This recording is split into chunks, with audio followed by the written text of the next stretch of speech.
After so many years and way too many Street Fighter 2s, the Street Fighter franchise has now made its way to mobile devices with a brand new RPG title called Street Fighter Duel. So the question is it a good second attempt that will give you hours of entertainment? Or rather a microtransaction filled dumpster fire that initially seems like a free-to-play friendly game before you practically get stuck if you don't spend money? Or maybe even both? Hey there, I'm Sniper from the Bloons Network, and in this first episode of the Hit or Shit series we're going to find out whether Street Fighter Duel is a hit or shit.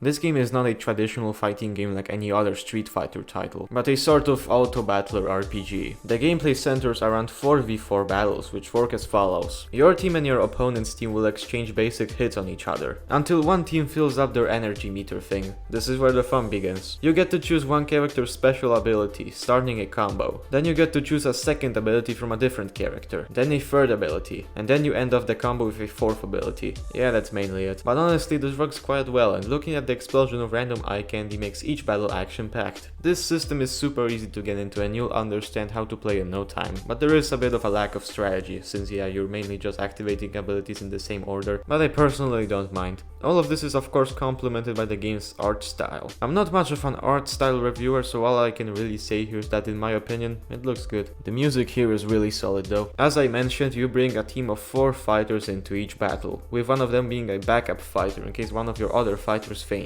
There are also assist fighters, which give one fighter below them attack and health boosts. It takes a long time to unlock every assist slot, but when you do, you will have a total of 8 fighters per battle. Another important thing in each battle are X moves, which are basically fun magical trap cards you can summon at somewhat anytime because there is a cooldown, which can heal your team or deal damage. You can adjust the speed of the game and set it to 1, 2 or 4. You can also turn on auto mode to perform combos automatically. Before starting a battle, you can set up a combo sequence, so that if you use auto mode you can perform that combo instead of a random one. The game offers a ton of ways to approach this fighting format. The main mode is the campaign, which is split into a bunch of chapters, each having 40 stages, with the last stages being boss fights. The only narrative you're getting here is pretty mediocre dialogue, and this dialogue is pretty rare too. But playing this campaign is really rewarding, as the further you are, the better rewards you get when you're idle. You also get a small reward after each level. Every few levels you also get a whole bunch of gems, the game's premium currency. And at the end of every chapter you mainly get arcade and faction coins used to obtain new fighters from what I like to call the slot machine, which we'll discuss later. I gotta say though, this campaign is pretty weak due to the infrequent dialogue. Also, sometimes you get a random task for beating campaign levels, which can be a boss battle or a trivia question. The second mode is a global operation, which consists of a bunch of environmental puzzle stages, with battles and treasure chests scattered around. After completing a stage you receive a fighting soul. One fighting soul can be equipped for one fighter at a time, giving them a specific buff, like extra speed. The third mode is Shadaloo City, where you complete 3 floors of grid-like maps. You get to choose one of 2 other tiles in front of you, which can be a battle, a new fighter you can use in Shadaloo City, or a shop where you can buy things like gear and gear XP to further increase your team's power. After completing each battle you get to pick a boost for your team. You also receive city tips, one of the game's many currencies. You can complete this mode once every 2 days. The last mode is the Supreme Fist, where you simply keep fighting stronger and stronger opponents in a tower. Every 10 floors you get a few hundred gems, and you also get a small reward for beating each floor. One thing I like about these modes is that for the first few days of playing the game you will really be able to feel the progress you're making and how powerful your team is getting. Like when you don't play the campaign for a while and you come back to it and just start blasting through each level, that's where the game really shines. That is until you get stuck at a random boss fight, which I'll get back to after talking about what else this game has to offer. There's also 3 multiplayer modes. First is the arena, where you fight a different player's team to get higher and higher on the leaderboard. The higher you are, the more gems you receive every day. Like always, you receive a small reward after winning a battle. The interesting thing about this mode is that you also need to set up a defense team, since you're going to have other players fighting against you, potentially winning and lowering your leaderboard placement. Next is the Battle Royale, where you fight other players in real time. The more battles you win, the higher your rank will be, resulting in better rewards every week. This mode is locked at at 1x speed, which makes it pretty slow, but I'd say this is the most interesting mode in the game. And lastly, we have Super Showdown, where you have 3 different teams instead of 1. You fight another player's 3 teams, and whoever gets more wins is the winner. Winning increases the amount of honor that generates every hour, which is another currency. These multiplayer modes are where you discover the game's ugly side, and that is of course the mobile classic of pay to win. Here I'm specifically talking about the character M. Bison, but he is not the only pay to win aspect of the game. So, why is he a problem? Well, basically, unless you kill every other character in your opponent's team, you literally can't kill this guy. If you do try to kill him, he will cause a massive explosion and just spawn back with a bunch of health. Absolutely phenomenal design right there. Seriously, good luck getting him for free. But anyway, outside of battles, you're gonna be navigating around an entire maze of menus, which is where you'll spend most of your time. Seriously, there's way too many things on screen. It takes quite a while to get used to where everything is, but at least after that it's manageable. In these menus you'll be, for example, leveling up characters with XP. When you hit specific level milestones, you'll need a bunch of breakstones along with XP to level up a fighter, which also levels up one of their abilities. However, you don't need to level up every character, since you can add other fighters you want to use to the dojo, and they will get the level of your lowest level fighter, which is in your top 4 highest level fighters. Kind of confusing to explain, but basically if you have 3 level 100 fighters and 1 level 99 fighter, all fighters in the dojo will be level 99. This is a great feature. It makes the game more approachable for free-to-play players, or at least it makes the game seem more free-to-play. In the level up menu you can also equip gear for your fighters. Each one can have 4 different pieces of equipment. There's also a bunch of shops to buy new gear, characters and other goodies. This is where you'll be spending the game's different currencies, like city tips, honor, money and diamonds. Now battles aren't the only ways to get these currencies. There are daily and weekly quests, bounties and these random freebies everywhere. These freebies are not placed in random places, no, they are placed where you get blasted with microtransactions. Now from these freebies you mainly get a bunch of diamonds. And can you guess where you can use your diamonds along with faction and arcade coins? Why, in the slot machine, of course. This is not only when you unlock characters but also where you upgrade them. Here's the problem with this, right? So fighters start off either as a C, B or A character, but you're only going to be using A tier characters, so you can ignore the rest. And to upgrade a character from A to A+,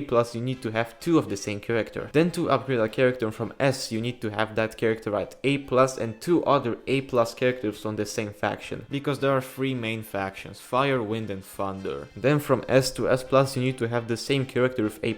And to upgrade from S+ to what I think is SS tier, you need to have another S+ character from the same faction. And also there are tiers beyond SS. And also there's like 30 other A tier characters. And also you're not guaranteed to get an A tier character from a 10 pool at all. Basically, as a free-to-play player, the grind to max out the fighter is unimaginably ridiculous. And also you need to do this process for 8 characters. This is the part where this game really goes down to shit. However, the slot machine isn't the only place you can spend your diamonds, of course. You can buy gear for your fighters like I talked about previously, but the problem is that the game never gives you the best options possible. For example, if your characters have A and A+ gear, that's when S or S+ gear will start to appear. So you'll just keep endlessly upgrading gear and probably never get to a point where you can get the final tier of gear, if there even is one. These aspects really hurt the game, but I feel like it's still worth playing even when progress is so difficult. So in conclusion, Street Fighter Duel has solid core gameplay, a great early game and gives you a ton of things to do, but at some point progress slows down to a crawl, and this is where you'll start to see how much you have to grind to progress. Plugging this son of a bitch into the hit or shitinator and giving it a 6.85 out of 10, it's a pretty decent game overall, but the pay to win heavily brings it down. Definitely not a pile of shit, but not the hardest hit in the world. I really hope you enjoyed this video. This is my first real review, so please let me know your thoughts down below. And also check out this video right here. Trust me, you'll love it. Also leave a like, subscribe, and have a wonderful day.